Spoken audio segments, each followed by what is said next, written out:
Mr. James Carlson is the former Chief Executive Officer of Amerigroup. Under his leadership, he has positioned Amerigroup as a Fortune 500 company and has secured the company's position as one of the leading voices on behalf of healthcare for the financially vulnerable, seniors, and people with disabilities. Mr. Carlson is also the founder of HealthSpring, a physician group practice management company, and co-founder of Workscape, a software company that later was acquired by ADP.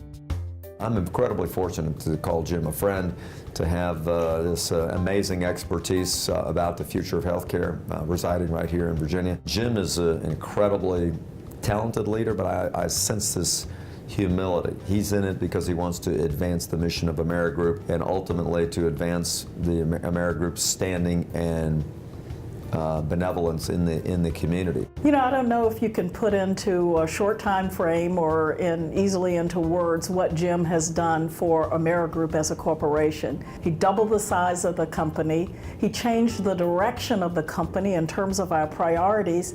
Jim made sure that as a company, the values that we talked about, we actually implemented. It starts with the leader, but throughout the culture of the organization now you have this idea of volunteerism, of service to others, and it's remarkable. It's something we need more of in America, but it's something we're great as Americans in doing already.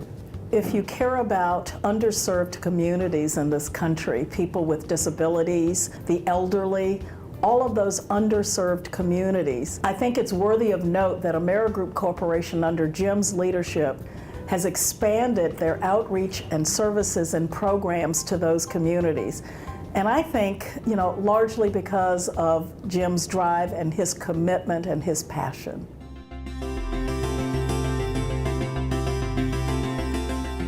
I could tell you about a lot of jobs, but I will start with the first one. I think I was either 14 or 15.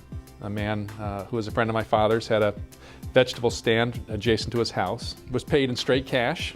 So at the end of the week, Al would say, Jim, how many hours did you work? And if I said 40, he'd reach into his pocket and he pulled out a big wad of bills. I never got to see the inside of the bills because he'd peel off 41s, and that would be my pay. Did it for about 3 years. I think after 3 years, we actually had to keep records of things like Social Security and stuff like that, but that was my first job.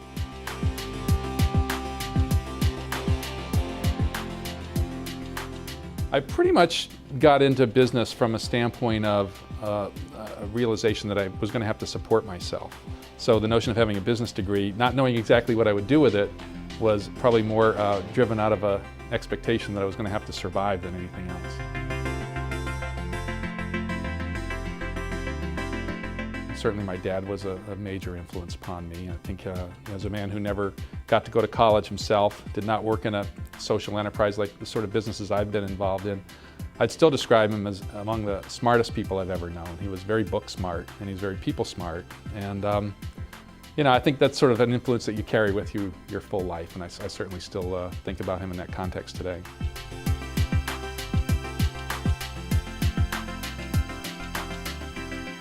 I see young people trying to follow a path that they have carved out for themselves, maybe without enough awareness of the unexpected twists and turns that can happen in their lives. So I would really caution people to expect the unexpected. Some of the best advice I think I could give young people would be to sometimes do the job that nobody else wants doing, but do it for somebody who really cares about what happens. Because if you can do the thankless task and achieve something that's unexpected, people will be trying to find ways to give you bigger things to do that might match some of your career ambitions a little bit better.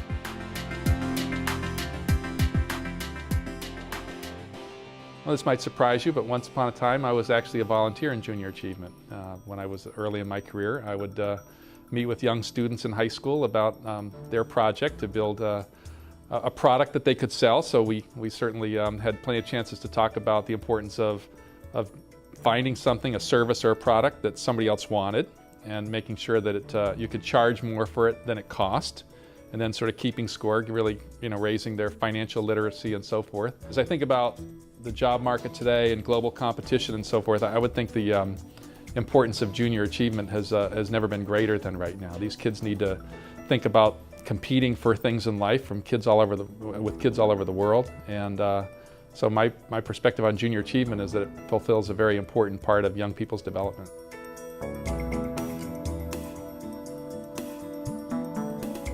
Well, I think the important thing for people to understand about AmeriGroup is that it really has a social mission, not just a business charter. It's a business that only exists to help people who need some help.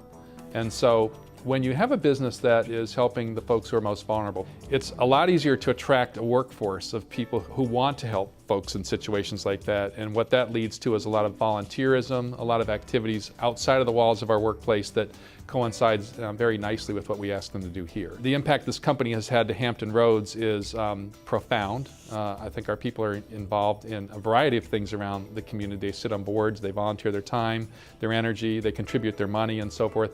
And we also do this in 14 other states. So we're pretty proud of what we've done in terms of becoming an important citizen of Hampton Roads, and look forward to many years of continued service. 2013 Business Hall of Fame inductee Jim Carlson.